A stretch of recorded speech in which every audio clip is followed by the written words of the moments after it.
Ingenieras, ingenieros, en videos anteriores ya hemos estado tratando los temas de lo que son el voltaje, la intensidad de corriente y la resistencia. Yo soy el ingeniero Jesús Cabello y soy parte de Servicios, Control y Automatización. El día de hoy vamos a analizar cómo es que estos tres conceptos se relacionan entre ellos y cómo pueden ser analizados gracias a la ley de Ohm. Bien, la ley de Ohm nos dice que la intensidad de corriente que circula por un conductor eléctrico es directamente proporcional a la diferencia de potencial e inversamente proporcional a la resistencia.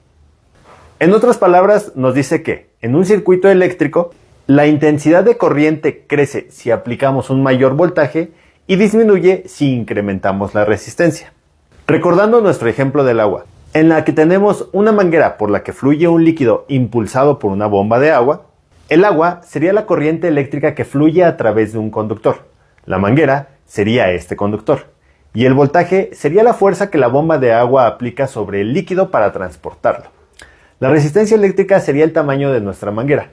En una manguera más gruesa podemos transportar el agua con menor dificultad. Y en una manguera delgada nos presentaría una mayor resistencia.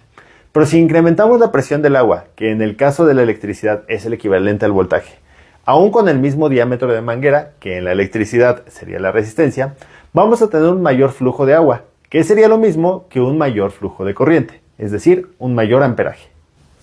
Por lo general, podemos ver la ley de Ohm representada en este triángulo, en el que se representan el voltaje con la letra V, la intensidad de corriente con la letra I y la resistencia con la letra R.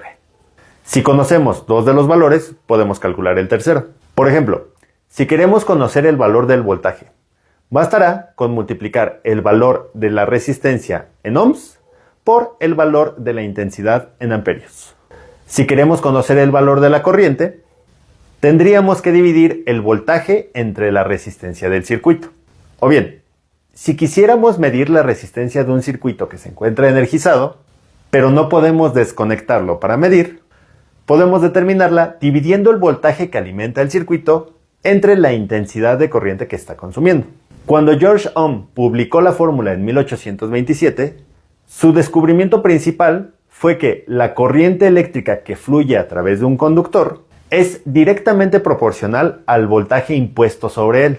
En otras palabras, es necesario un voltio de presión para empujar un ampere de corriente a través de un circuito con un ohm de resistencia. Ahora, vamos a revisar este ejemplo donde tenemos que determinar la corriente de un circuito, conociendo la resistencia y el valor del voltaje. Revisando nuestro triángulo de Ohm, podemos entender que para encontrar la corriente debemos dividir el voltaje, que en este caso son 12 volts, entre la resistencia, que son 6 ohms, teniendo como resultado un valor de corriente de 2 amperios. Ahora, en el caso de que quisiéramos conocer el voltaje teniendo como datos la resistencia y la intensidad de corriente, como en el siguiente ejemplo, podríamos multiplicar los valores de resistencia y corriente teniendo como resultado 40 volts. Finalmente, en este caso, donde no conocemos el valor de la resistencia, podemos dividir los 24 volts de alimentación del circuito entre los 4 amperes de corriente que está consumiendo, para encontrar una resistencia de 4 ohms en el circuito. Con esta información vamos a concluir el video del día de hoy. Muchas gracias por ver nuestro video. Suscríbete para recibir notificaciones cuando subamos nuevos videos y mantenernos en contacto.